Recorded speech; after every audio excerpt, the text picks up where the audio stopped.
voy a poner a consideración de ustedes, bueno, aquí tiene este título que ven aquí en la pantalla, la reinvención urbana, un asunto permanente. Un par de cosas que vale la pena analizar respecto del título. Uno es que la ciudad está cambiando todo el tiempo, por eso hay que meterse a las ciudades para introducir los cambios que deben tener, porque la reinvención no es una cosa que debe caminar por sí sola, sino que nosotros tenemos que definir hacia dónde queremos que vaya esa ciudad, y esto tiene que ser una cosa permanente. Es una cosa que es fundamental tener en cuenta. A principios de este año, en marzo, tuve la oportunidad de presentar este libro que aquí está en la portada. Justamente se llama La reinvención del urbano, la ciudad del siglo XXI en América Latina. Y trabajamos con Juan Pablo Pinto, un compañero mío. Y ahí llegamos a la conclusión, que no es una cosa nueva, de que toda ciudad es histórica. Esto es importante siempre decir. Toda ciudad es histórica. ¿Por qué? Porque todo el tiempo están cambiando las ciudades. Las ciudades no están estáticas, están en permanente transformación. Y si toda ciudad es histórica, todo lo que hay dentro de una ciudad también es histórico. En otras palabras, el transporte, la movilidad, los centros, las centralidades históricas, la vivienda, el comercio, etc. Eso quiere decir que las ciudades en su conjunto cambian y todo lo que contienen en esas ciudades está cambiando todo el tiempo. Y eso es un punto de partida que creo que es muy importante tener en cuenta. Si nosotros partimos del hecho de que la ciudad es histórica, y esto es una cosa que nos dijo Mumford hace muchísimo tiempo, el principio de nuestras ciudades, o de la ciudad, a nivel mundial, surge principalmente porque se entra en la lógica del mundo sedentario. ¿Por qué? Porque la vida de la gente hace muchísimos años era de un lado a otro cosechando lo que había en el campo. Pero de pronto un grupo de gente se establece y se hacen sedentarios. Y ahí empieza el nacimiento de la ciudad. Y son dos los elementos fundamentales que definen una ciudad en ese tiempo y hasta ahora. Uno es la cantidad de población. Por eso es que Naciones Unidas y muchos gobiernos del mundo establecen una cantidad de población para que se defina como ciudad. Aquí en Ecuador son 2.500 habitantes. Si tiene más de 2.500 habitantes concentrados, eso es una ciudad. Entonces, primero es la cantidad de población. Y lo segundo es la heterogeneidad de actividades que se desarrollan dentro de ese espacio. ¿Por qué? Porque esa población no es homogénea. Se tiene gente de la tercera edad, se tienen niños, se tienen jóvenes, etc. Se tienen hombres, se tienen mujeres. Se tiene gente que trabaja en el comercio, gente que trabaja en la industria, en la administración, etc. Entonces, un punto de partida fundamental en términos históricos para entender la ciudad es que su origen proviene del mundo sedentario. Y ahí aparecen estas dos categorías que son fundamentales. La cantidad de población, que puede ser entendida desde la densidad, y lo segundo es la gran heterogeneidad. Ahora, desde aquel momento en que se entra históricamente en el sedentarismo hasta acá, hemos tenido una cantidad impresionante de tipos de ciudades. La ciudad industrial, la ciudad del medioevo, la ciudad amurallada, etc. Y ahí hay una cosa que es muy interesante, que cada uno de estos modelos nace desde el pensamiento de la gente que vive en esas ciudades. Por ejemplo, la utopía nace en una ciudad. Y el concepto de utopía es un espacio inexistente. ¿Por qué? Porque es utopía. Campanella definió la ciudad del sol. Imagínense su utopía, maravillosa. Entonces, las utopías nacieron de la ciudad y en las ciudades. Esa fue una muy importante. Entonces, en cada periodo histórico ha habido un tipo de ciudad. Y no solo en cada periodo histórico, sino simultáneamente. En cada periodo histórico pueden haber distintos tipos de ciudades en distintos lugares del planeta. Si esto es así, y aquí viene la gran hipótesis que está detrás de esta conferencia y del libro que les acabo de indicar, es que en la actualidad nosotros estamos viviendo en una ciudad totalmente distinta a la que había a fines del siglo pasado. Una cosa fuerte. Una ciudad totalmente distinta a la que teníamos hace 30, 40 años. Incluso en el libro nos atrevimos a decir en la introducción que lo único común que tiene la ciudad de hoy día es el nombre. El mismo nombre que tenía hace 40, 50 años lo tiene hoy día. Pero siempre me quedo dando vueltas de eso y me he puesto a ver. En muchos casos ni siquiera el nombre se ha mantenido. Les pongo 2, 3 ejemplos. Ciudad de México en el año 2017 aprueba su constitución de existencia y deja de ser un gobierno local y se convierte en uno de los estados de México. En esa época se llamaba Distrito Federal. Hoy día en la Constitución se llama Ciudad de México, incluso con las siglas CDMX. Y hay mucha gente que todavía sigue diciéndole el Distrito Federal, y ya no es así. Entonces, hasta el nombre cambia. El otro caso es, por ejemplo, Caracas. Caracas en la Constitución del 99 cambia de nombre. ¿Por qué? Porque también era una ciudad federal. Y a partir de esa Constitución empieza a llamarse Ciudad Capital. Algo parecido con la Constitución de 1991, con el caso de Bogotá, que también adquiere otra condición. Entonces, hasta el nombre cambia. En otras palabras, las ciudades en las que estamos viviendo hoy día son totalmente distintas a las del siglo pasado. Y entonces, para verificar esto, quiero plantearles alrededor de unas 5 o 6 entradas metodológicas para que vean que efectivamente esta hipótesis de entrada tiene su asidero. La primera, el proceso de globalización en el mundo empieza a desarrollarse a fines de los años 80, principios de los 90. Y eso produce cambios sustanciales. ¿Por qué? Porque lo global no existe sino con lo local. Richardson, un académico muy prestigioso, él plantea que lo que existe es la globalización, es decir, la combinación de lo global con lo local. O lo que dicen Jordi Borja y Manuel Castells también, que es lo local, global y local. Y esto tiene su sentido en el hecho de que, por ejemplo, hoy día el 84% de la economía mundial es global. 84% de la economía mundial es global. La ciudad anterior no era así. Y la ciudad anterior era industrial. La ciudad actual no es industrial.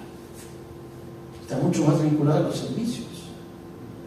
Entonces, este hecho ha ido produciendo 2 cosas que son muy interesantes. Una, el nuevo patrón de acumulación va en la línea del ensamblaje.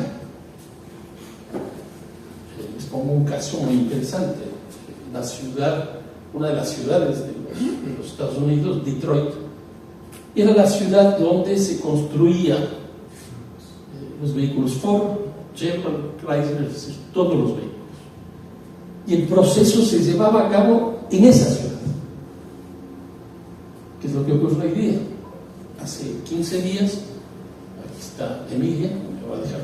nos invitaron a dar una conferencia en el viejo edificio de UNASUR que queda en la mitad del mundo. Y el SEACES, que era el que organizaba esta reunión, mandó un vehículo. Supongo que era de alguna empresa que hace este tipo de servicios. Me puse a conversar con el chofer, le pregunté qué marca del auto es, me dijo es chino. Y le dije, sí, pero los autos chinos tienen motores Mitsubishi, sí. Este auto tiene un motor Mitsubishi japonés.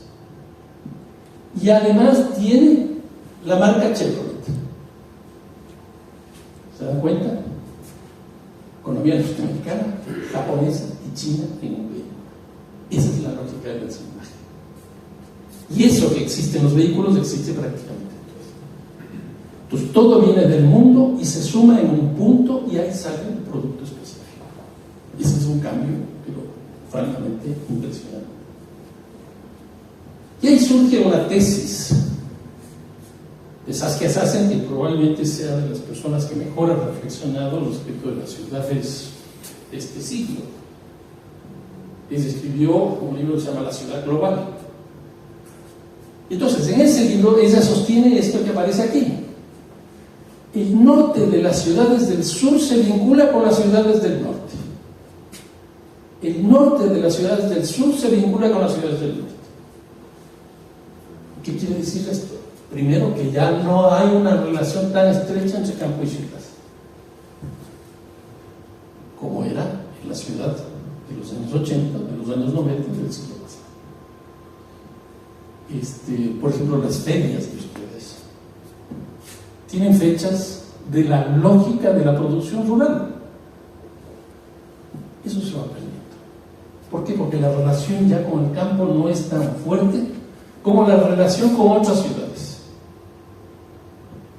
Y si nosotros no tenemos como política urbana una definición frente a lo que ha parecido que es la red urbana global, no vamos a poder entender lo que está pasando en nuestras ciudades y por lo tanto no vamos a poder definir las políticas que estas ciudades necesitan.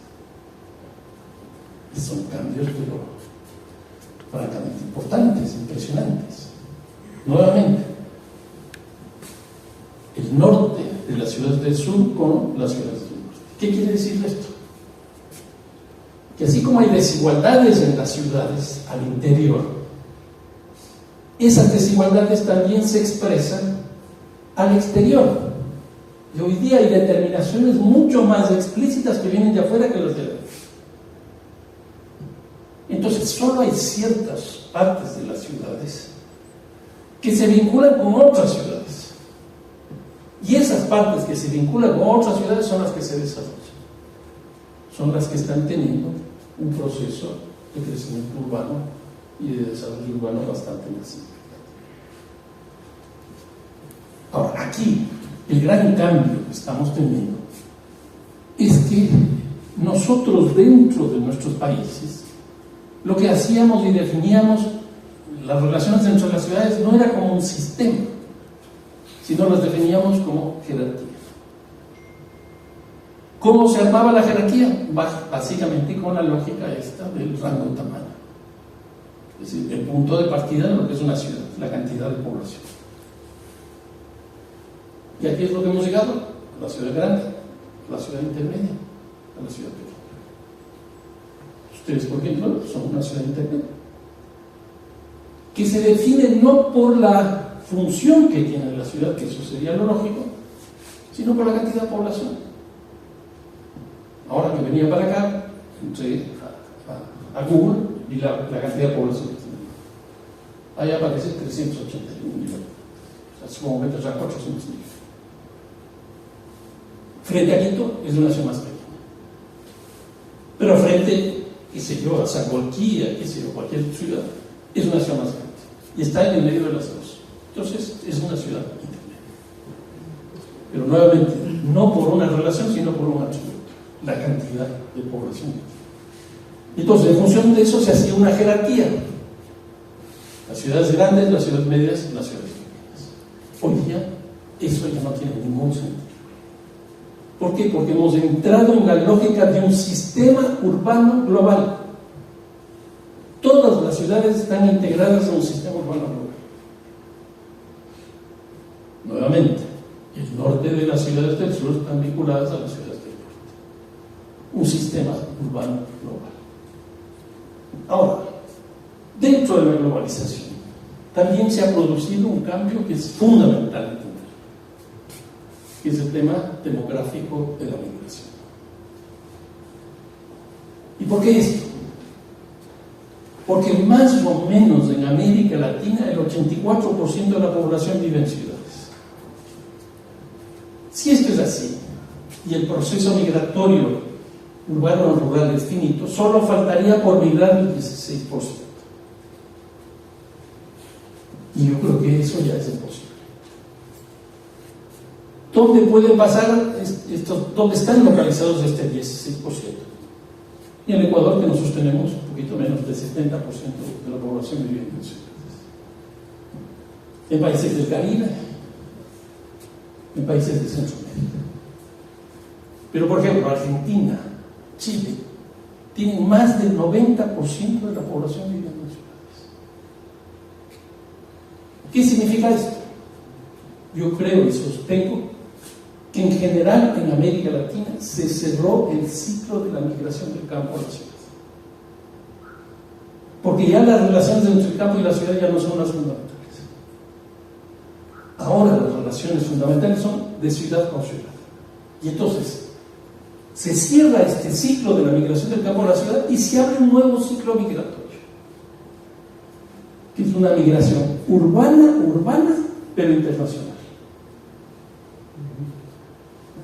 Miren lo que pasa en los Estados Unidos. Lo principalísimo tema del presidente Trump es el tema migratorio. Y migratorio de afuera. ¿Saben cuántos mexicanos hay en los Estados Unidos? 34 millones. Es casi el doble de la población nacional. Las segundas y terceras ciudades de América Latina están fuera de los territorios nacionales. ¿Dónde creen que está la segunda ciudad de Cuba? Eso se sabía. Y les digo una cosa interesante de esto que dicen de Miami.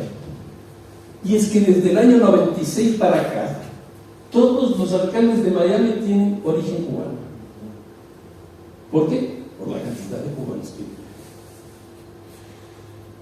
Pero ahora llega el señor Mondani en Nueva York y decide asumir la migración como un tema principal para llegar a la alcaldía de Nueva York. Y a esa le alcalde. Y está confrontado con Trump por el tema justamente migratorio, entre otros temas. El caso ecuatoriano es muy interesante.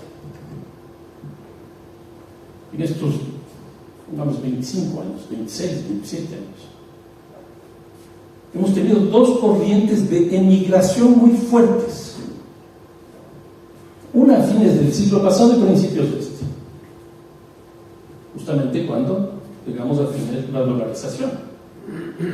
O sea, imagínense lo que es cambiar del sobre al dólar en las ciudades. Es otra ciudad. Es otra. Pero ¿qué es lo que ocurrió con esto? Los ecuatorianos se fueron, básicamente en ese caso, a Europa. La migración española, italiana, holandesa, etc. También, obviamente, los Estados Unidos. Pero fue una emigración muy fuerte. Y el segundo momento es más o menos lo que hemos estado viviendo en estos últimos 4 o 5 años. Ya no por la crisis económica, como fue en esa época, sino por la violencia. Y en este caso no se fueron a Europa, sino se fueron a los Estados Unidos. Un cambio de eje. ¿Saben cuántos son las remesas que recibe el Ecuador del pueblo? ¿Saben? 6.500 millones de dólares. 6.500 millones de dólares al año por remesas. ¿Dónde está llegando esas remesas? A las ciudades. O sea, una inversión de esa magnitud es impresionante. Miren, El municipio de Quito tiene un presupuesto de 1.100 millones. El municipio de Guayaquil tiene un presupuesto de 900 millones. Las dos ciudades más grandes no llegan a la tercera parte de lo que significan las remesas. O sea, es un cambio, pero brutal de las ciudades en términos económicos. Pero brutal. Entonces, por un lado, el Ecuador ha votado, digamos así, en dos momentos históricos, muchísimo apoyo. Pero ¿qué es lo que hemos tenido también nosotros? Muchísima gente que ha llegado del fuera. Y acá llegan, por ejemplo, venezolanos. Se estima más o menos la cantidad de venezolanos alrededor de 500.000. Y las remesas del Ecuador a Venezuela son cerca de 600 millones de dólares. O sea, el 10% de lo que nosotros recibimos. Un poco menos, 8%. Pero también recibimos de haitianos. También recibimos de colombianos y de peruanos. Y en esto principalmente por el dólar. Y esta migración es migración de ciudad a ciudad. Y eso hace que las relaciones entre ciudades hoy día sean mucho más fuertes que las relaciones que nosotros teníamos antes en términos del campo y la ciudad. Una segunda línea de reflexión es el tema tecnológico. Es una cosa impresionante. ¿Por qué? Hay algunos autores que nos plantean que estamos viviendo la cuarta revolución industrial. Un poco aquí está el esquema. La primera revolución, que fue a mediados del siglo XIX, es todo lo que significa la mecanización. La máquina a vapor fue una cosa muy interesante, porque la máquina a vapor lo que hizo fue independizar la producción vinculada a la energía que provenía de los ríos y del agua. ¿Y cómo se independizó eso? Básicamente con la máquina a vapor que permitía llevar la energía de este lugar, el campo, a la ciudad. Por eso es que las primeras olas migratorias estuvieron vinculadas a la industrialización. Y por eso es que las ciudades actuales ya no son las ciudades industrializadas. Y porque ya no tenemos población en las ciudades. La segunda viene a partir de la electricidad, que fue un cambio, pero brutal. Pónganse a pensar que se nos vaya la luz de este lado. Nos quedamos, yo diría, lo más complicado es sin celulares, sin micrófono, sin la luz, sin esto. En tercer lugar, la informática, que es de 1990. Y ahora, con la digitalización que tiene 10 años. La robotización es una cosa que ya está presente en todo. Ustedes saben perfectamente bien que hay aviones que no son manejados por nadie. Vehículos que no son manejados por nadie. Muchas experiencias de salud, muchas experiencias sanitarias están manejadas por robots.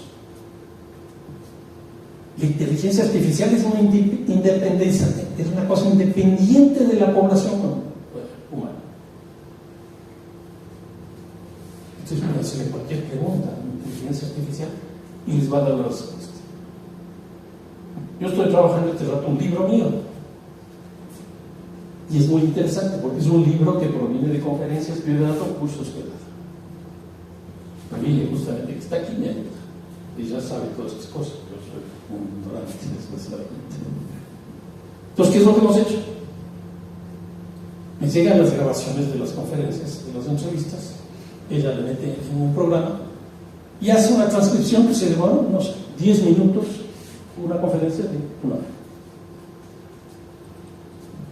Pero no se queda ahí la cosa. Después utiliza el ChatGPT y hace una edición de ese texto. Pero ¿saben cómo le hace esa edición de ese texto? Le pide que sea una edición del estilo de Fernando Pessoa. Impresionante. leído todo lo que he escrito. La inteligencia artificial es eso.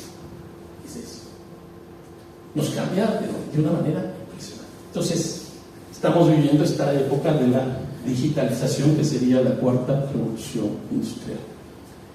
Y eso lo que ha hecho es la introducción del capitalismo digital. Nuevamente con la idea esta de que la industrialización ya no es la que estructura las ciudades, sino el mundo digital. ¿Quiénes son los hombres más ricos del mundo? Jeff Bezos, que es de Amazon.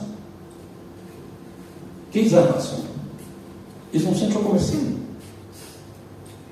que ya no está localizado físicamente, está en la nube. Es el mercado libre.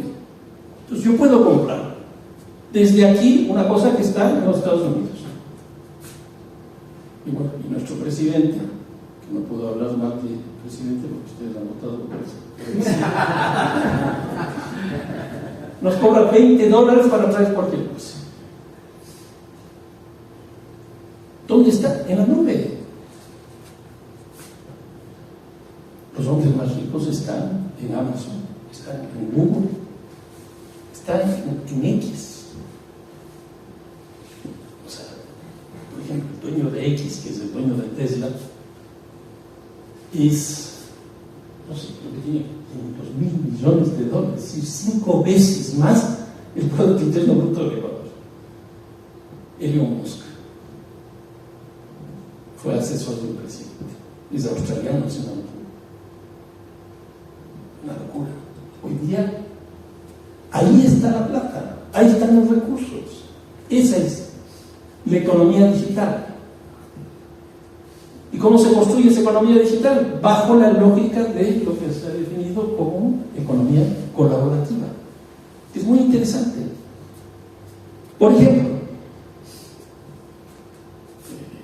necesito un taxi.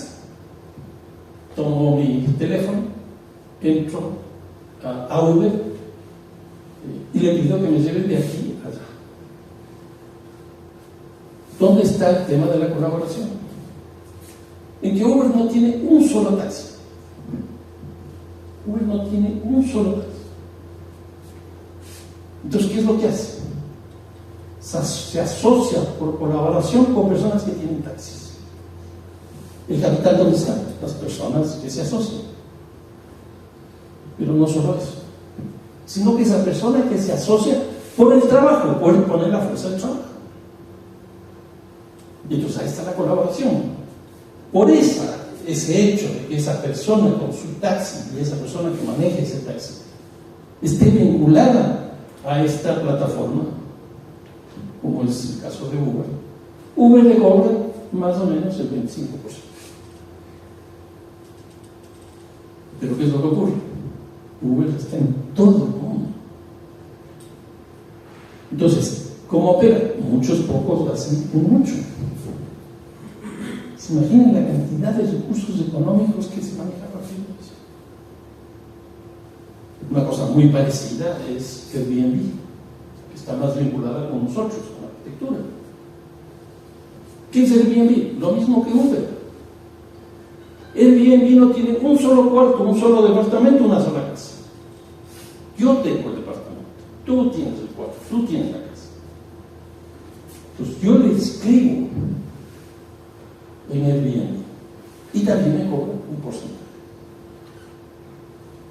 Y esto está produciendo unos cambios impresionantes. Este rato hay una discusión que es muy interesante, si la estamos siguiendo nosotros, en San Pablo, en Ciudad de México, en Barcelona y en Nueva York.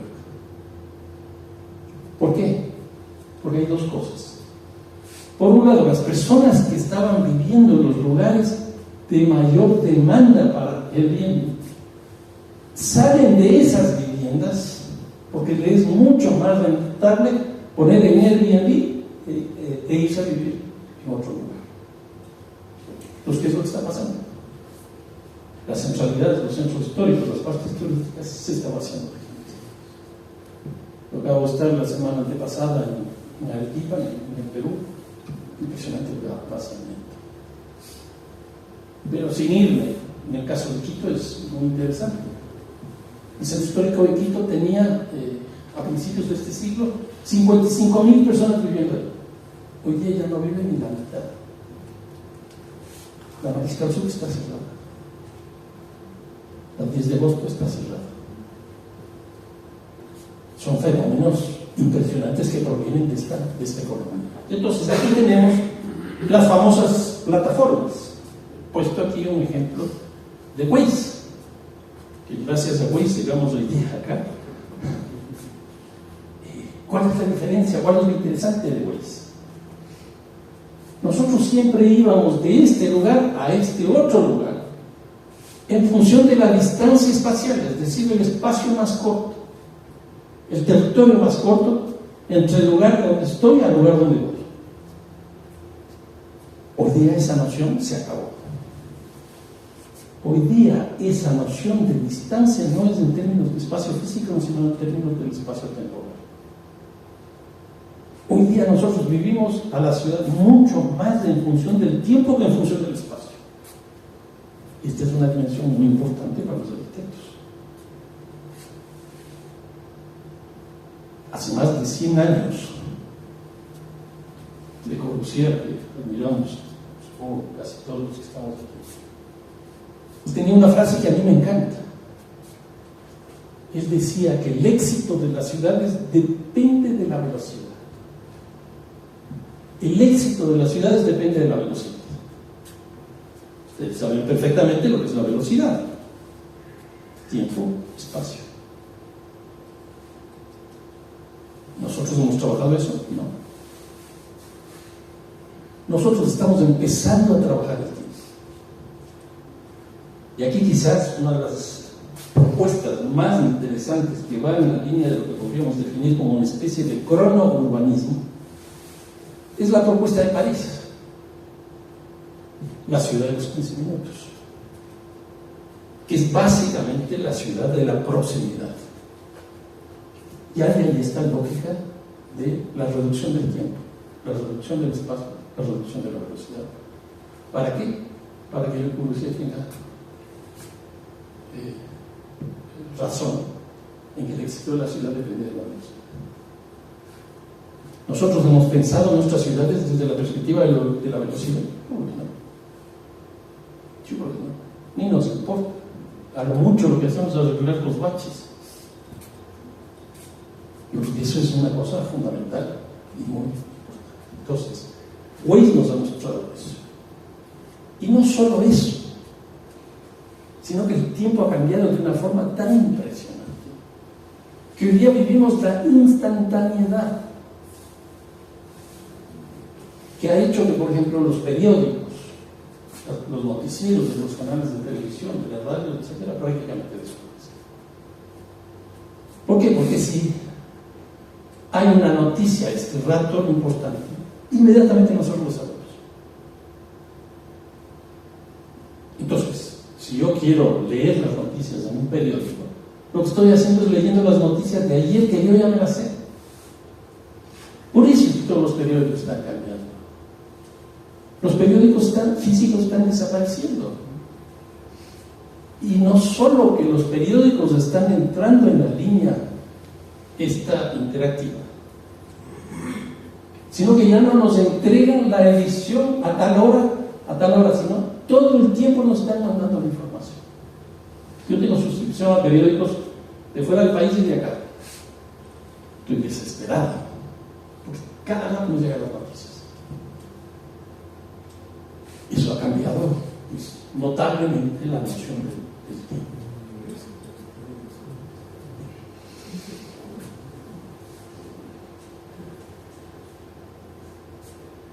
Y una cosa con respecto de las plataformas es que el gobierno municipal, el gobierno local que nosotros generalmente hacemos, es un gobierno público, es un gobierno local y es un gobierno material. ¿Qué quiero decir con esto?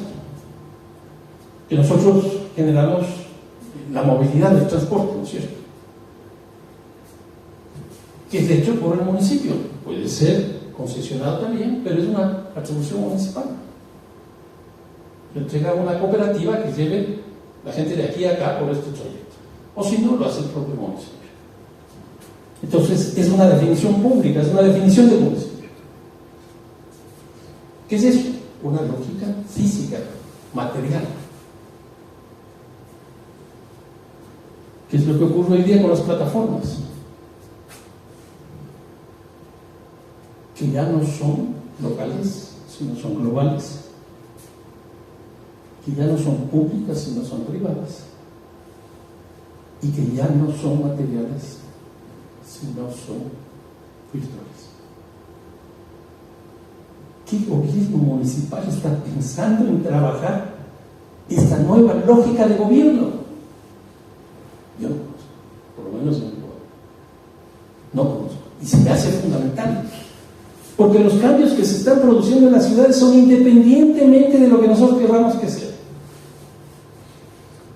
Recuerden el nombre de la charla del día.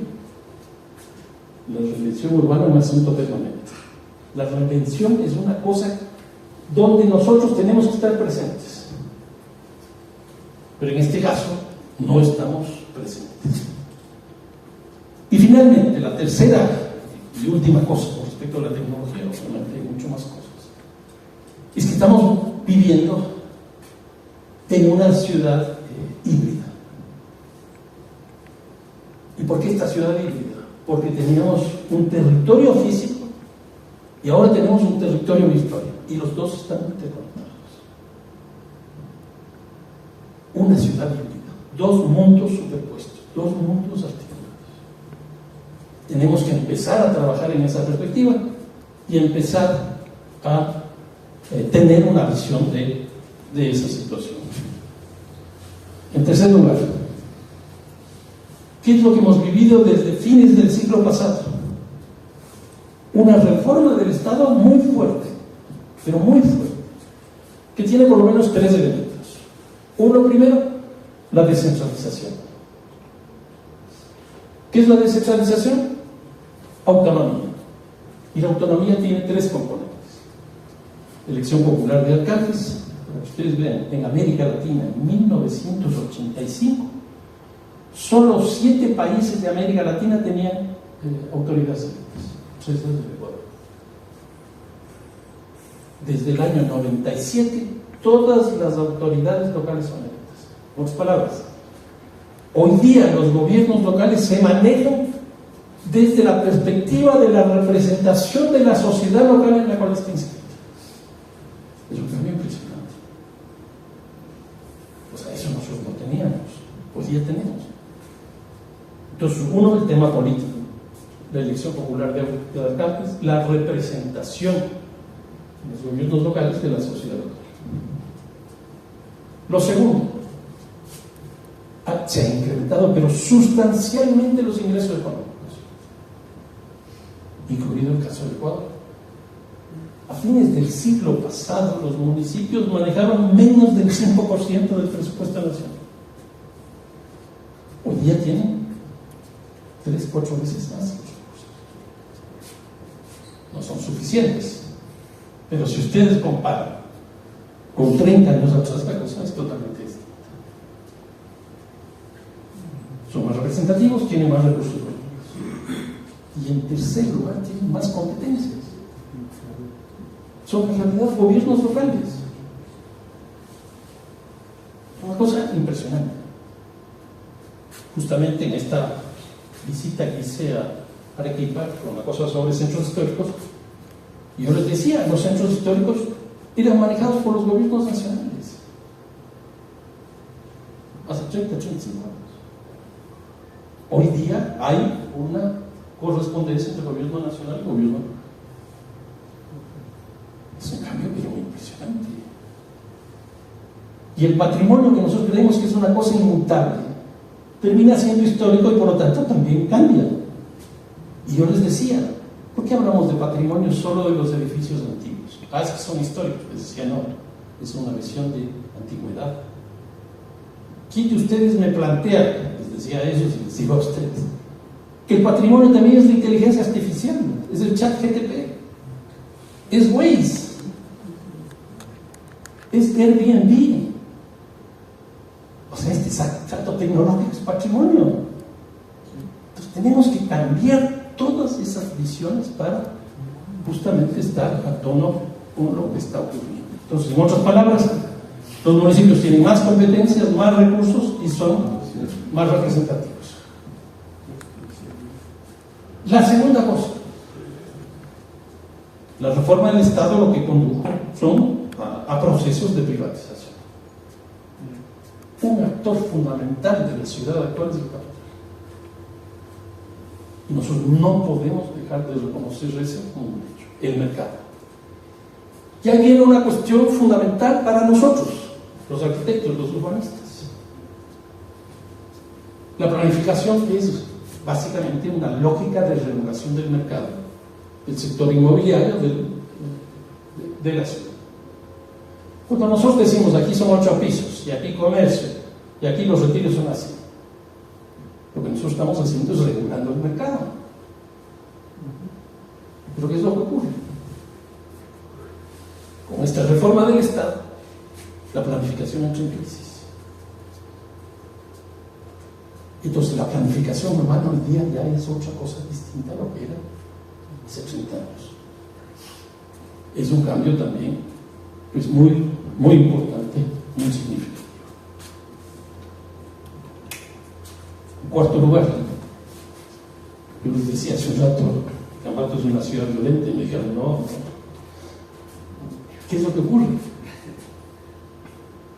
Yo creo que el problema principalísimo de América Latina es la violencia. Yo trabajo en la violencia. Y lo que he visto en estos últimos 3 años, que el promedio de homicidios que hay en América Latina es de 145,000 homicidios por año.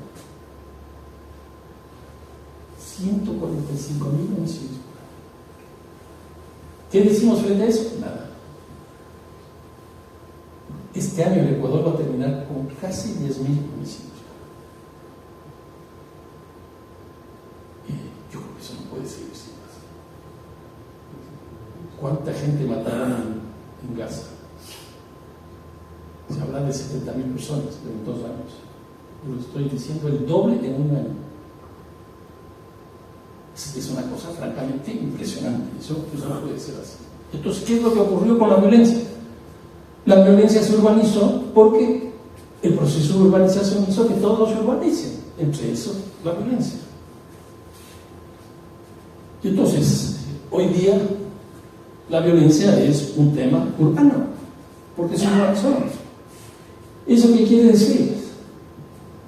Que la violencia se ha ido concentrando en las ciudades. Pero no solo que se ha concentrado en las ciudades, sino que hay un tipo de violencia que es urbana. Por ejemplo, yo sostengo que se roban bancos donde hay bancos. Ustedes hasta pueden reírse. ¿Pero se roban bancos en las periferias? No, porque no hay bancos. ¿Qué quiere decir eso? Que la violencia que tienen una sola entrada, también tenemos barrios que tienen una sola entrada. Y lo interesante, no sé si en Ambato esté pasando ya eso, tal vez creo que no, pero ya en Quito, en Guayaquil está pasando, y en Cuenca está pasando, esto hace poco también hay. Es que hoy día tenemos barrios verticales. ¿Por qué? Porque los, qué sé yo, de los 10 pisos que tiene el edificio, los 5 son de vivienda, los 5 altos, y los 5 bajos son de comercio, de administración, de recreación, etc. Pues yo ya no tengo que salir de mi edificio, se bunkeriza.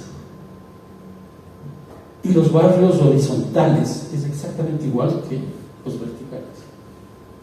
Tienen, en vez de departamentos, tienen casas. Y todo esto queda cerrado. Pero no solo que las viviendas se bunkerizan. Hoy día va a ser muy difícil que ustedes puedan entrar a la Plaza de la Independencia. Está vallada. A principios de esta semana no podíamos pasar por el CNE, estaba vallado. Entonces, por ejemplo, el caso de Guayaquil, Malecón 2000 no está vallado, sino que está cerrado. Y para entrar allá hay estricto derecho de admisión. Es increíble. Entonces, ¿qué es lo que está pasando? Nos vamos encerrando. La segunda cuestión es que para entrar a ese espacio que no es mío, tengo que ir con mi cédula, es decir, con mi DNI, mi identificación. Incluso ahora uno pone una cosa tecnológica, toman una foto y le hacen eso. Entonces uno pone ahí, ¿qué es lo que está poniendo? El pasaporte. Pero para que pase esa persona, no solo se necesita el pasaporte, sino que se llama a la casa, al departamento, a la oficina, etcétera, para que autoricen que esa persona entre. ¿Qué significa eso? Que se tiene pasaporte, se tiene visa. Y en tercer lugar, una vez que se ha presentado el pasaporte, se ha presentado la visa, viene el paso por la aduana, que hoy día está llena de tecnología, o está llena de perros, o está llena de personas que a uno le cachan absolutamente. Entonces, este hecho lo que está produciendo es que por un lado tengamos ciudades bunkerizadas, por otro lado ya no tengamos ciudadanos, sino tengamos extranjeros, tengamos foráneos en nuestras propias ciudades. Es una cosa de locura, es una cosa francamente impresionante.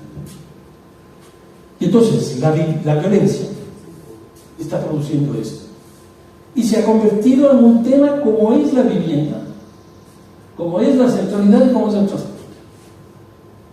Nosotros los arquitectos, los urbanistas, no trabajamos con eso, que está organizando la ciudad, igual como ocurre con el transporte, con la vivienda y el comercio. Entonces, ¿esto a qué conduce? Aquí es absolutamente necesario e imprescindible definir políticas urbanas, planificación urbana, donde la seguridad sea como la vivienda, sea como el transporte, y que eso es lo que tengamos que hacer. En quinto lugar, estamos viviendo un tránsito de la ilegalidad a la desigualdad, principalmente en los barrios y las zonas periféricas, en los suburbios, como bien hoy. Entonces, para esto lo que se tiene son dos grandes momentos históricos. Uno en que se produjo desde la Segunda Guerra Mundial una disociación entre proceso de urbanización y ciudad.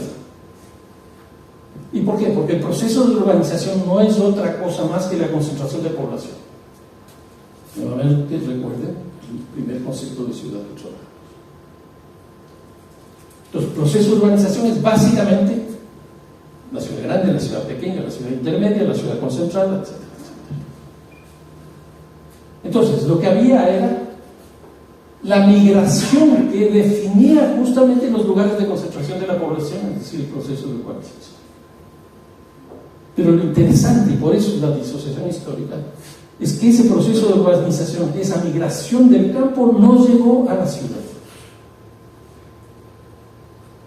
Es una cosa extraña, porque la migración campo-ciudad. ¿Y por qué no llegó a la ciudad? Porque los lugares donde llegaron ellos, los migrantes, era lo que Naciones Unidas definió como asentamientos humanos. ¿Qué es un asentamiento humano? Donde se asienta la gente.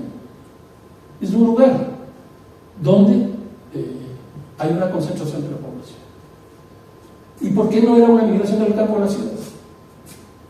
Porque en esos lugares no había vivienda, no había transporte, no había comercio, no había escuelas, no había salud y no había espacio público. Jordi Borja define a la ciudad como el espacio público. El espacio público es la ciudad. Entonces en esa época no había. Esta gente que supuestamente llegaba a la ciudad, no llegaba a la ciudad, sino llegaba a sus periferias, al suburbio, es decir, fuera de la ciudad, a lo que se definió como asentamiento humano. Y entonces aquí vino un problema, un doble problema. Por un lado, la gente llegó a estos lugares y lo que hizo fue invadir. En otras palabras, rompió la propiedad. Produjo una ilegalidad muy fuerte en el eje del sistema capitalista, que es la propiedad. Y en segundo lugar, empezó a desarrollar ahí su asentamiento humano fuera de los moldes y patrones de la planificación que en esa época se desarrollaba en nuestras ciudades. Y eso hizo que esos asentamientos sean ilegales y además informales. Entonces, la ilegalidad va en relación a la propiedad, a lo legal, y la informalidad va en relación a la planificación. La planificación fue la que generó la informalidad. ¿Y por qué? Porque la planificación que nosotros tuvimos alrededor de la Segunda Guerra Mundial era la de los congresos internacionales de arquitectura moderna, nuevamente de Le Corbusier, que era una arquitectura funcionalista dirigida para una ciudad europea, y las ciudades europeas eran ciudades muy iguales en su desarrollo, no así las ciudades de América Latina, con una gran diferencia. Entonces hay un italiano, que es Bernardo Secchi, que tiene una cita que a mí me gusta mucho, que él dice que el urbanismo tiene importantes y precisas responsabilidades en el empeoramiento de la desigualdad. O sea, la planificación urbana, el urbanismo, de alguna manera estuvo vinculado a esto. Y entonces, ¿qué es lo que ocurrió con esto? En esa época, más o menos 50, 60, 70, con el país de América Latina y con las ciudades de América Latina, lo que ocurrió es que se estableció una falsa dicotomía entre ciudades legales y ciudades ilegales. Hay un libro que es muy bueno de David Satterthwaite y Jorge Enrique Alonso, que justamente se llama Ciudad Legal y Ciudad Ilegal. Vale la pena. Entonces, esa fue la primera parte, desde más o menos la segunda posguerra hasta fines del siglo pasado. ¿Qué es lo que ha pasado en este siglo? Ya no es el tema de esa desigualdad, ya no es el tema de esa ilegalidad, es decir, la invasión, porque ya casi no hay invasiones, porque ya casi no hay migración del campo a la ciudad, porque ya no llega población del campo a la ciudad y por lo tanto ya no tiene que tomarse esos problemas. Entonces, hoy día, ¿qué es lo que pasa? Es que se ha establecido la desigualdad, que es un concepto muy interesante, el de desigualdad. La desigualdad es un concepto compuesto. Des significa negar, igualdad, que es la equidad. Entonces, la desigualdad es negar la igualdad. Y eso es lo que está pasando hoy día. Y entonces, este concepto de desigualdad ya tiene una visión de totalidad de las ciudades. ¿Por qué? Porque es comparativo. Esto tiene tales cosas y esto no tiene tales cosas. Y lo segundo es la comparación. Primero es de toda la ciudad y segundo es la comparación de esto con lo de acá. ¿Cómo se sale de esto? Aquí hay dos conceptos que vienen también de afuera. El uno es el derecho a la ciudad, y bueno, empezó en Francia con Lefebvre y hoy día con Henri Lefebvre, que es uno de los grandes impulsores de esta cosa. Y el otro es el de la justicia espacial. Y es un norteamericano ya fallecido, ese no fue el nombre, pero bueno. Y es un tema, es un concepto que a mí me gusta mucho, el de justicia, Edward Soros, el de justicia espacial, porque va justamente en oposición a la desigualdad. Lo que se busca es justicia, pero una justicia del espacio, en el espacio, en el territorio. Vamos ya llegando al final. Otro de los grandes cambios que hay en las ciudades actuales son los actores que hoy día tenemos. Yo creo que aquí hay quizás tres tipos de actores que son absolutamente nuevos. Por ejemplo, nosotros no podemos hoy día no entender las ciudades si no es desde la perspectiva de género. ¿Por qué? Porque hoy día las mujeres tienen un peso considerable en términos políticos. ¿Y por qué? Porque lo que tenemos es una ciudad patriarcal. Y eso ya está generando políticas explícitas para que esto se caiga. Entonces, la presencia de la mujer ha sido un cambio, pero impresionante. Antes era imposible tener mujeres de alcaldesas como tienen ustedes. Hoy día eso ya no es una cosa de excepción, es una cosa que se ha ido generalizando y que va entrando con fuerza en nuestras ciudades. Y la segunda cosa es que empieza a reconocerse la existencia de los pueblos originarios en nuestras ciudades. Por ejemplo, en Quito. Quito tiene 66 comunas. 66 comunas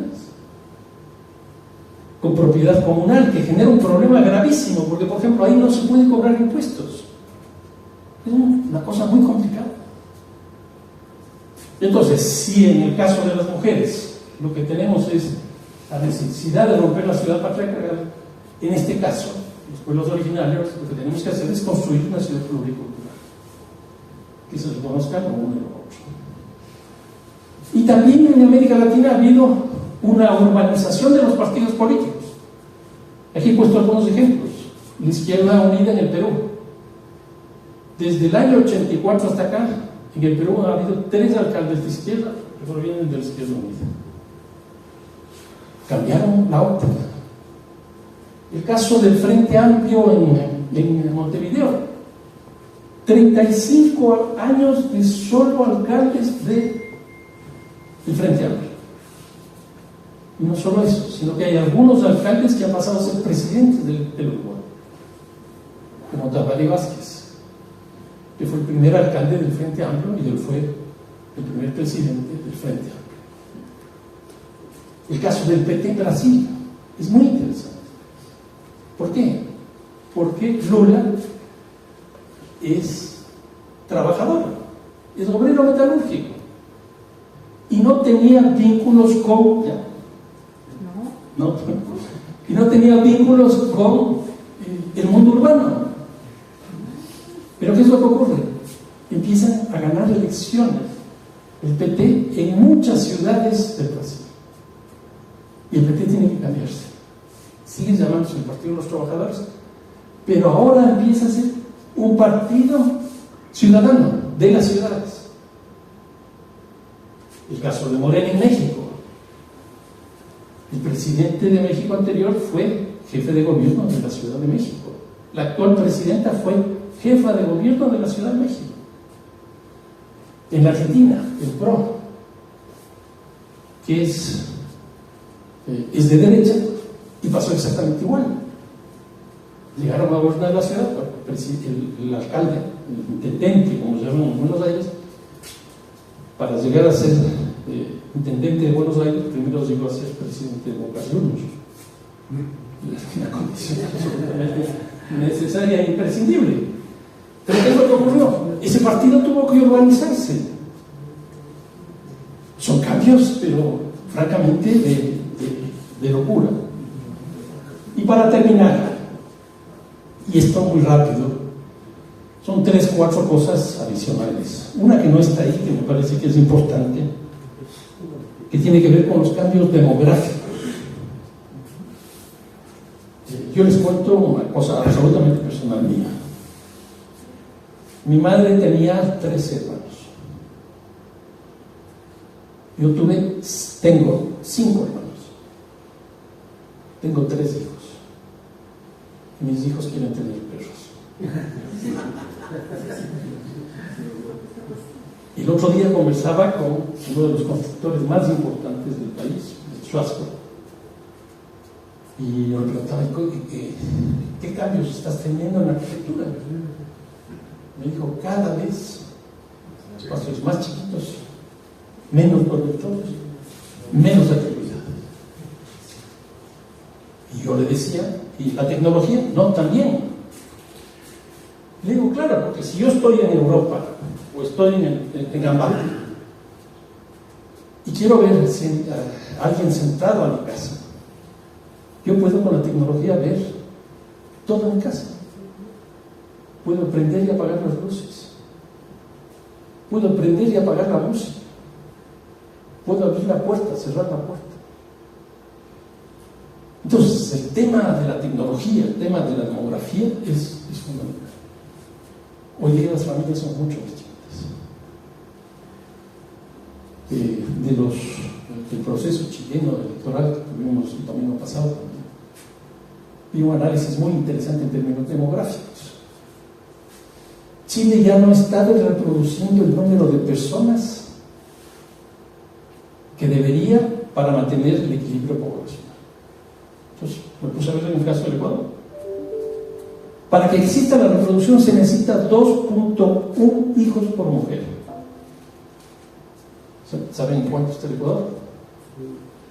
1.7. En otras palabras, nosotros ya no estamos reproduciendo la población que tenemos estos días.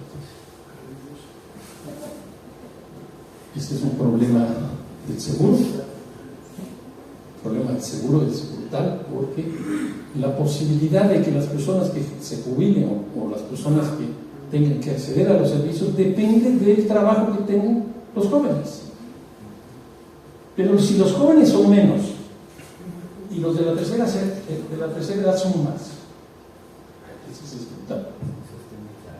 Es lo que está pasando aquí, lo que está pasando en Europa, es lo que está pasando aquí. Entonces yo creo que aquí, si la ciudad es concentración de población, vamos a empezar a vivir ya no los procesos de migración campo-ciudad, ya no la migración de la población de ciudad internacional, sino que vamos a empezar a ver la reducción de la población de las ciudades. 4 o 5 cosas finales y rápidas. Uno, el cambio climático. El cambio climático está produciendo, pero también cambios en las ciudades de una manera impresionante. ¿Y por qué esto? Porque la temperatura en las épocas de verano sube a unos niveles impresionantes, con lo cual hay incendios, etc. Pero en términos de invierno, la temperatura baja, con lo cual las lluvias, hay inundaciones, etc. Si nosotros no incorporamos la lógica del cambio climático, pues estamos acabando nuestras ciudades. Creo que el urbanismo y la planificación urbana tienen que ser redefinidas. Entonces, aquí yo creo que es importante en la planificación tener el urbanismo. Ustedes saben, el urbanismo es básicamente el ordenamiento del territorio, pero como les he planteado ya hace un momento, no solo es el territorio físico, sino también el virtual. Hay que ordenar esos dos espacios. ¿Por qué? Porque estamos viviendo en una ciudad.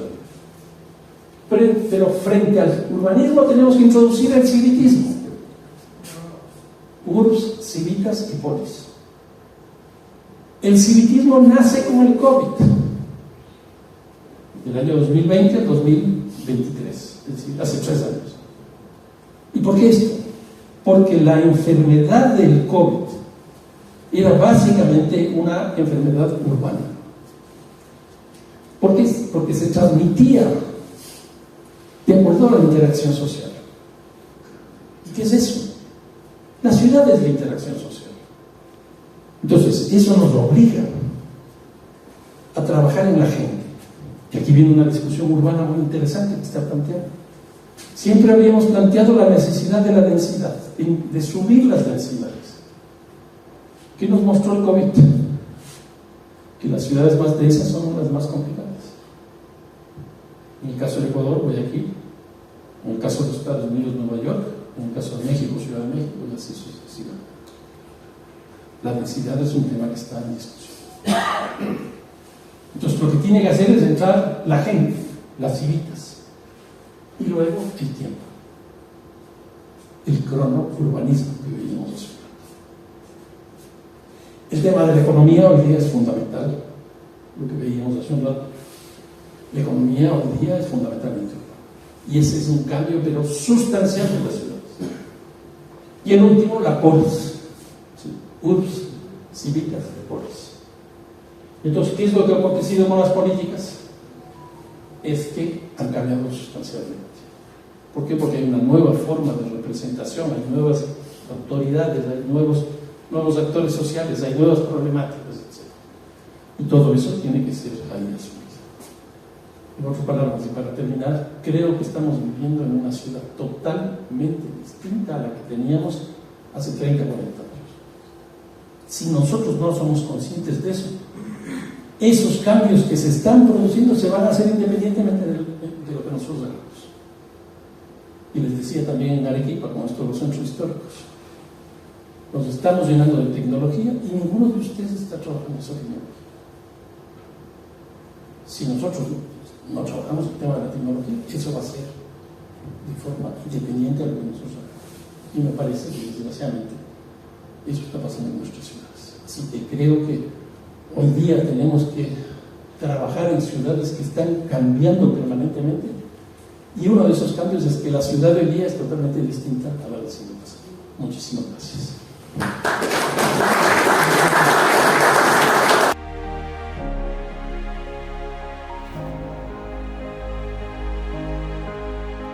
Muchas gracias, arquitecto, muy visionario en su presentación. Nos da una perspectiva vista muy diferente de lo que teníamos prefijada de finales del 20. Quisiera una aclaración pequeñita nomás. En su tema 2 tenía ahí un puntito que decía del centro y la periferia. Y en esta dinámica de que tenemos 82 urbana, 18 rural, ¿qué pasa con las entretierras? ¿Qué pasa con esa área que no es ni de aquí ni de allá, no es ni urbana ni rural? ¿Cómo el urbanismo podría intervenir de una forma especulativa, legislativa, ni de diseño todo de ciudad en este territorio que me parece muy vulnerable, pero también que debemos tener mucho cuidado? A ver, varias cosas. Una primera, yo antes del COVID iba todos los días a Flaxo, a mi oficina, a trabajar, y regresaba después de eso a casa. Hoy día me quedo principalmente en mi casa. ¿Y por qué? Porque hay una tecnología. ¿Qué es lo que ha producido esta tecnología? Que hoy día yo tenga menos movilidad, pero tenga muchísimo más conectividad. ¿Qué significa esta conectividad? Hoy día hablé con Italia, hablé con Chile, hablé con Colombia y hablé con México. Yo recibo más de 100 correos electrónicos al día. Entonces, ¿qué es lo que ha pasado? En la época del COVID, de Nueva York salieron 1.200.000 personas. De Manhattan, no de Nueva York, de Manhattan. 1.200.000 personas. ¿Y estas personas dónde se ubicaron? En las periferias. ¿Y por qué? Porque las periferias tienen mejores condiciones de vida y tienen altísima tecnología que hace posible que haya una relación entre esa periferia con ese centro. Muchos de los vaciamientos que estamos viviendo en nuestras ciudades, en las zonas centrales, tienen que ver con este fenómeno. Muchos del cierre de negocios tienen que ver con este fenómeno. Entonces, yo diría primero eso. Una segunda cosa es que uno de los cambios más importantes que están teniendo las ciudades hoy en día es que la ciudad anterior, la del siglo pasado, era una ciudad con sus periferias, y era una ciudad con el vínculo campo-ciudad. Hoy día ya no es una ciudad, es una región urbana. Es una región urbana, que lo que está produciendo es que haya una ciudad de ciudades. Les pongo el ejemplo de Ciudad de México. ¿Ustedes saben la población que tiene Ciudad de México? Probablemente va a decir 23, 24 millones. Ciudad de México tiene 9.200.000 habitantes. 9.200.000 habitantes. El presupuesto son $15.000 millones, es decir, 15 veces más que Quito. Nueva York, ahora que le estoy siguiendo a Nuevo Alcalde, ustedes vean, tiene $115.000 millones de presupuesto. El presupuesto de Ecuador es de 36 millones. Entonces, Ciudad de México es solo 9.200.000 habitantes. Buenos Aires es exactamente lo mismo. Entonces van a decir 2 o 3 millones. No, son 2 millones y medio. La población de Ciudad de México y la población de Buenos Aires no ha cambiado, porque ha cambiado las periferias. Entonces, ¿qué es lo que tenemos? Una región urbana, ya no una ciudad, sino una región urbana, donde hay múltiples ciudades. Entonces, nuevamente el caso de Arequipa, que es interesante. Porque siempre la gente que trabaja en centros históricos dice que hay un centro histórico por ciudad. Entonces yo les decía, el caso de México. México tiene una cantidad de centros históricos. Por ejemplo, el de Tlalpan, el de Coyoacán, el del Zócalo, y así sucesivamente. ¿Por qué? Porque hay un conjunto de ciudades ahí dentro. El caso de Quito. ¿Qué tiene que ver el sur con el norte? ¿Qué tiene que ver los valles? Miren, la zona de Quito, esa zona longitudinal, norte-sur, está teniendo un crecimiento inferior al 1%. El valle de Cumbayá-Tumbaco está sobre el 5%. El caso de Los Chillos está en 4.5%. El centro histórico de Quito está en menos 2.5%. Menos 2.5%, está perdiendo población. Por eso es que el centro histórico de Quito, y lo sostengo, que se está muriendo de éxito. ¿Por qué? Porque no tiene población. Es impresionante. La Mezcal es lo mismo. La Mezcal viven 8.000 personas. Entonces, hay una relación centro-periferia que es muy distinta por el tema tecnológico, por el tema que estoy diciendo de que tenemos una urbanización totalmente distinta. No conozco el caso de Ambato, pero les aseguro que está pasando lo mismo. Debe haber una región urbana mucho más consolidada de lo que era las ciudades del siglo pasado. No sé si con esto. Gracias. Fernando, muy buenas noches con todos. Me pareció interesante el tema de la violencia, el miedo, la inseguridad, la percepción de inseguridad. ¿Cómo entonces las ciudades, especialmente sus espacios públicos, podrían mejorar esos espacios con este miedo que tiene la gente de lo que está pasando ahora? ¿Cómo plantear espacios públicos más seguros o con mayor percepción de seguridad y que la gente vuelva a ir? O algún efecto como tú lo decías, en el sentido de que hay mayor conectividad pero menos movilidad. ¿Se perderá también la convivencia o la presión social en los espacios públicos sumado a la inseguridad? A ver, yo lo que diría en este caso es que una de las cosas que hay que cambiar es las políticas de seguridad. Y uno de los temas fundamentales que tendríamos que trabajar en términos de políticas de percepción de seguridad. ¿Y por qué esto? Porque si yo me siento inseguro, me armo. Si yo me siento inseguro, tengo perros. Si yo me siento inseguro, defensa personal.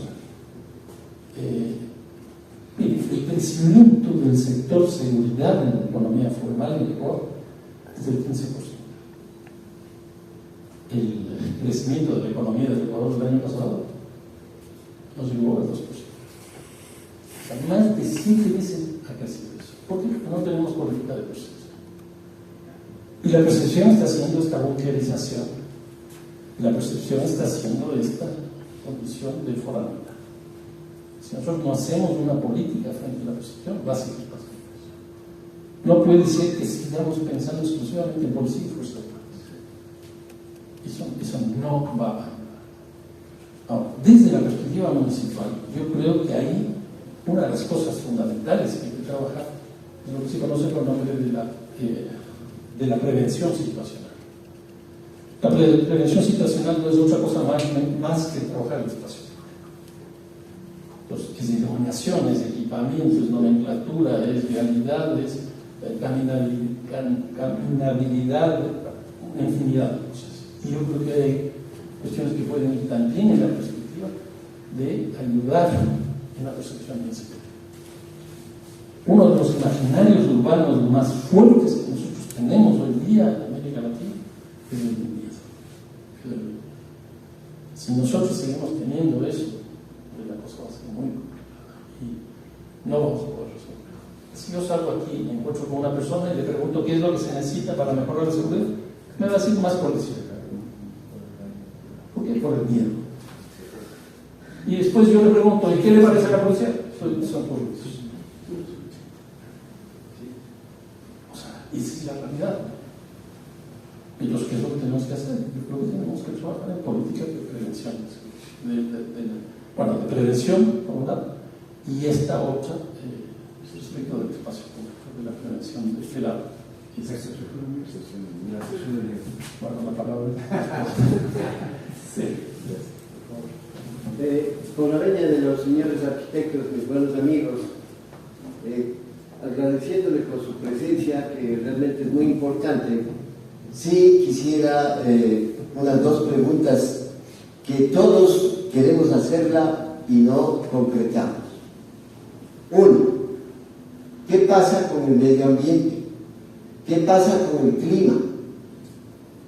Esto permanentemente estamos nosotros preguntando.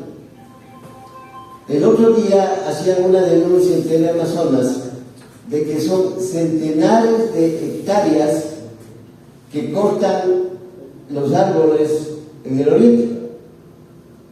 Y quedó la pregunta, alguien quiso contestar y prácticamente no hubo una respuesta valedera. Una. Y la otra es de la inseguridad que todos sabemos y no masticamos para poder explicarnos. ¿Cuál es, mi querido Francisco, con todo el respeto? Fernando. Porque Francisco es mi hermano y es menor a mí. Exacto, sí. ¿Cuál es? De que en el año 2018, de un presidente que todos conocemos, se dejó por decreto, dijo textualmente casi, por decreto estoy disponiendo que los señores policías, esto es una política bien drástica, que los señores policías ya no van a dormir en los cuarteles, ojo. Y desde ahí, a las 5 de la tarde, los cuarteles de policía en todo el país ya no hacen la guardia que permanentemente hacían. Y lógicamente, los delincuentes, etcétera, se pasean de lo lindo, digo yo, con lo que han robado, con lo que se han sustraído o lo que están preparando en contra de la sociedad. Disculpas, perdón. No, te va. Muchas gracias. A ver, respecto a la primera, algo señalé con relación al cambio climático. Yo creo que ese es un tema fundamental. Y lo que hay que hacer es que el cambio climático tenemos que cambiar. O sea, no podemos seguir jugando con los extremos de la temperatura, la más alta y la más baja en los momentos que corresponden, porque eso nos genera problemas.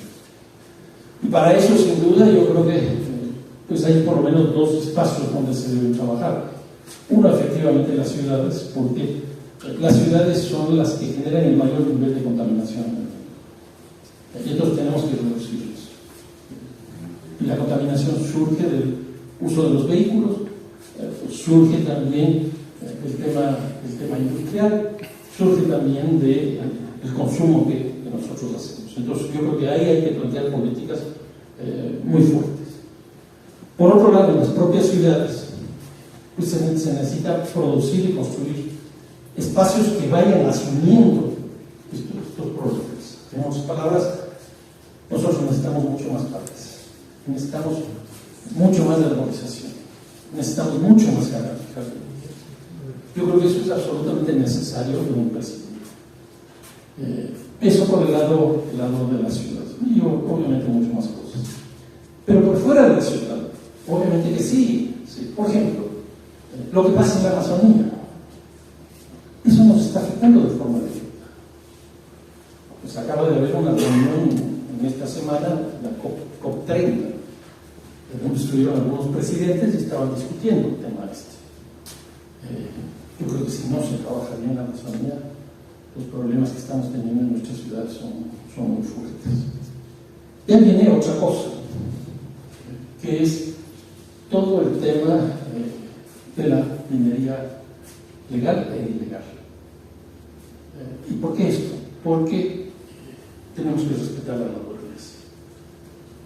Lo que hubo en Cuenca, en el Azuay, hace un par de meses, fue impresionante porque se iba a construir una producción minera legal en un lugar donde iba a afectar el agua potable en la ciudad de Cuenca y los vecinos. Movilizaron 120, 160 mil personas. Fue impresionante.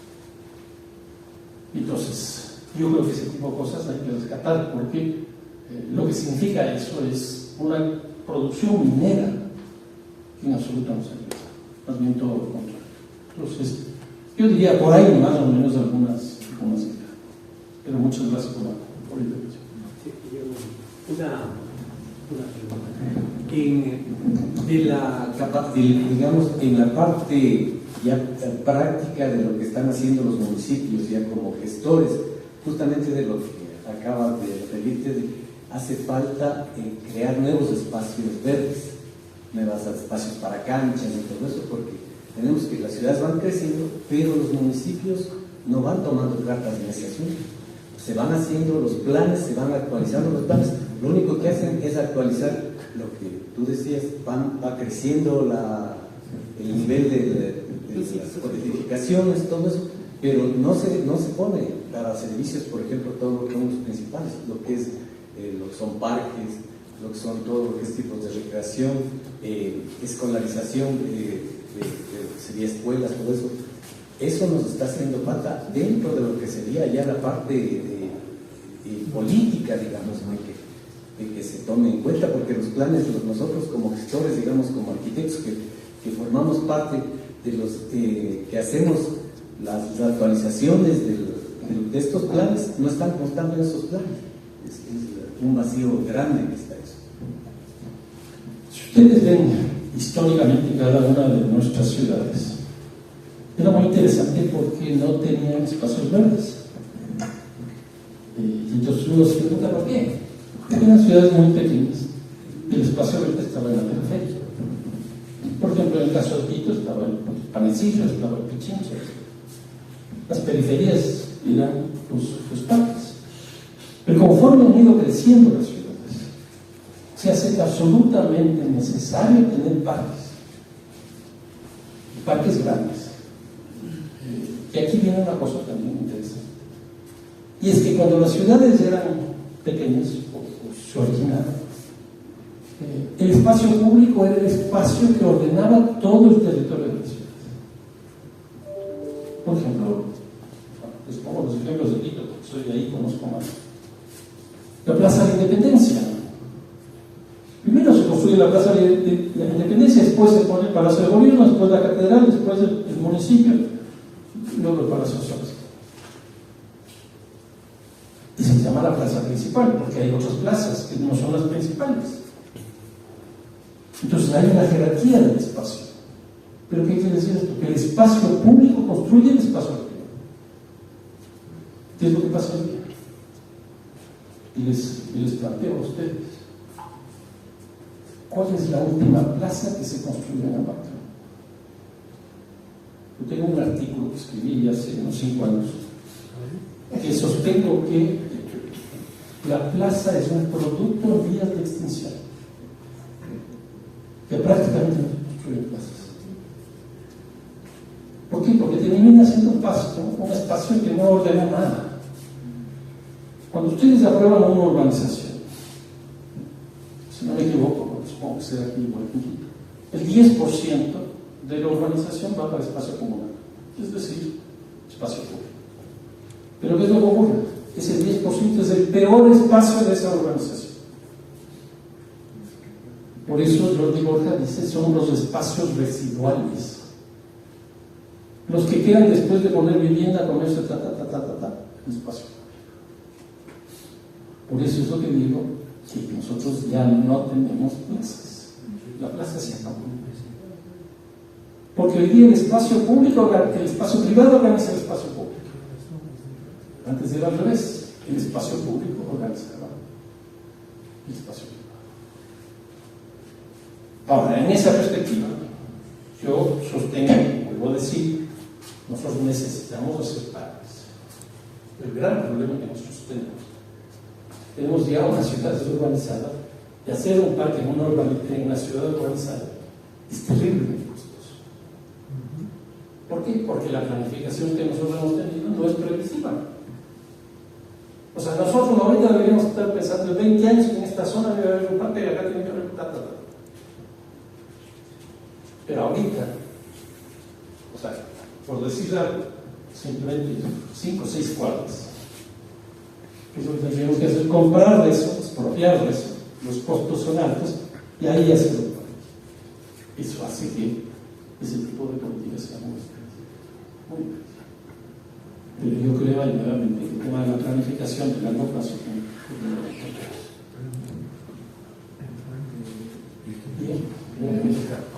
Bueno, buenas noches con todos. Quería conversar, se habló de que la mayor cantidad de recursos y de desarrollo proviene de la zona urbana y que existe una diferencia muy marcada y una separación fuerte con la zona rural.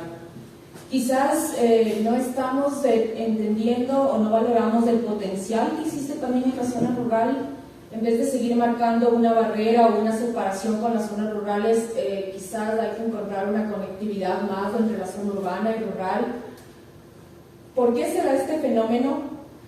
¿Cómo podríamos mejorar? Y quizás la política pública de determinar de que la zona urbana está separada con la rural nos hace pensar que no somos una ciudad en conjunto, porque a la final sí lo es. ¿Cómo podría mejorar o cómo podría hacerse un cambio? O sea, lo que yo sostengo no es lo que yo quiero, sino lo que yo veo, lo que yo percibo. Entonces a mí me da la impresión que las ciudades se van distanciando tanto. Es clarísimo. El dato que les daba de la cantidad de economía que está concentrada en las ciudades es impresionante. El 84 y el 85% de la economía es urbana. Yo les pregunto de lo que ustedes tienen este dato del campo, ¿qué es? Y eso que somos un país que no es los Estados Unidos, que no son los países europeos, que es absolutamente necesario e imprescindible establecer vínculos con las zonas adyacentes a la ciudad, sin duda. Pero yo creo que hoy día, por la lógica de la urbanización, la lógica de la economía, la lógica de la tecnología, es la articulación con otras ciudades. Ahora, yo les decía que más o menos en el Ecuador hay un poco menos de 70% de la población que tiene ciudades. Yo creo que eso hay que corregirlo. Les pongo solo 2 ejemplos. Nosotros tenemos Calderón y Carapungo, que son parroquias rurales, que es la parroquia más grande del Ecuador. Casi la población de ustedes. 350.000 personas. Y eso está como rural. Segundo caso, toda la zona de Tumbaco, Cumbayí, es lo mismo, son parroquias rurales. Si nosotros sumamos eso, que estoy poniendo en el caso de Quito, el Estado posiblemente de todas las ciudades del Ecuador, vamos a darnos cuenta que es mucho más la población que está viviendo en las ciudades. ¿Por qué no se puede hacer eso? Porque se estableció que las parroquias rurales tienen autoridades electas popularmente. Entonces, eso conduce a la construcción de cacicazgos locales en esos ámbitos. Y la segunda cuestión es que todas las parroquias rurales tienen presupuesto. Entonces, la disputa por la dirección, la conducción de esto a través de la elección popular y la posibilidad de acceder a esos recursos hace que la situación sea muy complicada. Muy complicada. Yo creo que eso no puede seguir ocurriendo. ¿Por qué? Porque Calderón y Carapungo son urbanos. Son urbanos. Están dentro de la ciudad.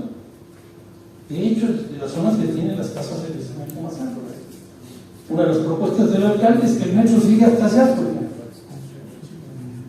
¿Y por qué? Por la cantidad de gente que hay ahí. Porque cuando diseñaron el metro se suponía que debías llevar 400.000 personas al día y estás llevando 160.000.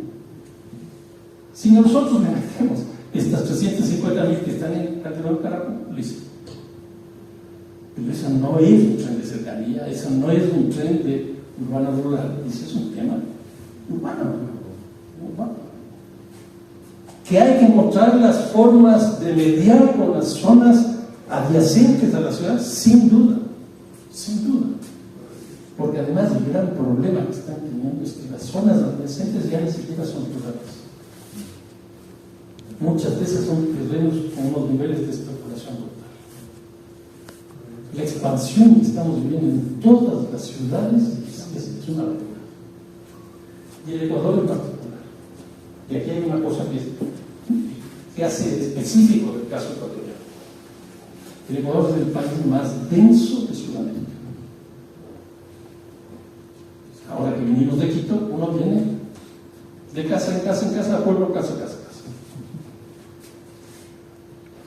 Eso en otros países no existe. Entonces tenemos una sucesión de situaciones que se acercan más a lo urbano que nada.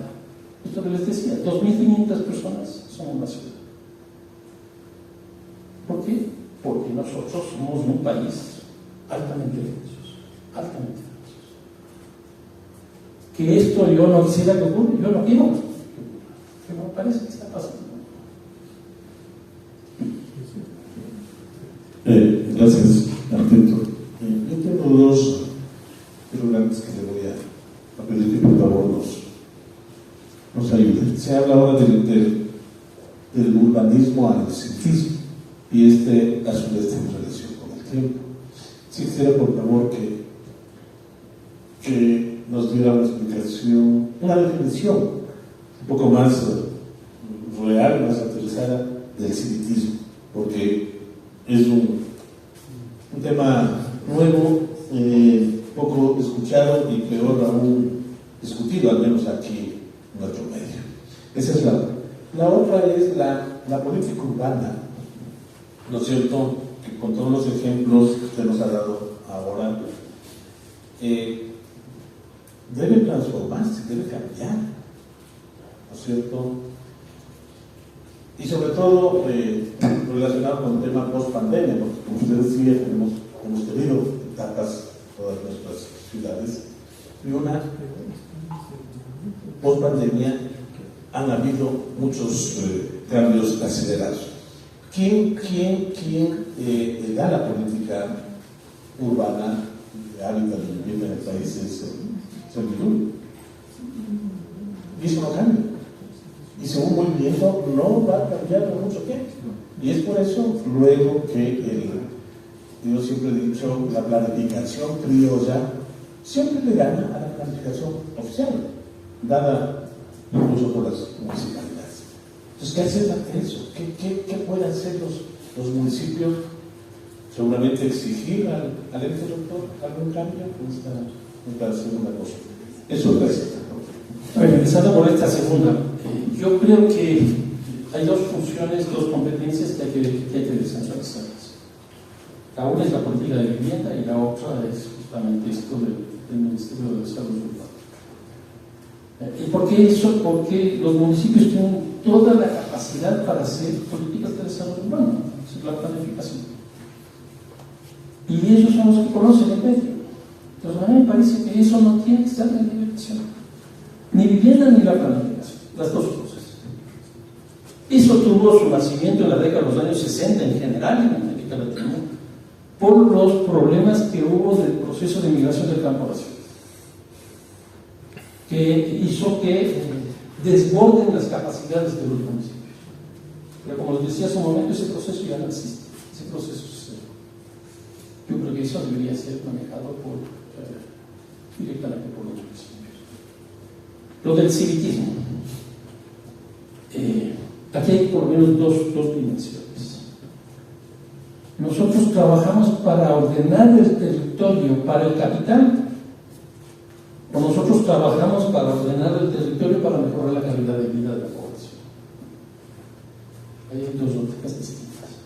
hay dos ciudades. La una priorizada en la gente, las civitas, la otra priorizada en el negocio, en el capital. Son dos cosas totalmente diferentes. Una segunda dimensión. Yo creo que hay que reconocer mucho más la lógica de la representación de la sociedad local en los gobiernos locales. Si este es un proceso que tiene ya 30, 40 años en América Latina, lo lógico es que la representación no sea solo a partir de las elecciones, sino que también pueda desarrollarse formas de participación. Y yo creo que en América Latina en estos últimos años han habido cosas expansivas en términos de la participación que han sido muy interesantes. Por ejemplo, la silla vacía, las consultas populares, la participación de la gente en determinadas decisiones, el presupuesto participativo. Entonces yo creo que hay un conjunto de hechos que hacen que la gente, la población, las civitas, tenga un peso mucho más significativo que el territorio. Claro, esto, decirles a los arquitectos, es poner un poco en cuestión lo que están haciendo. Pero yo lo que creo es que tenemos que ir en la lógica de la integralidad. Si las ciudades, URSS, civitas y polis, las tres dimensiones que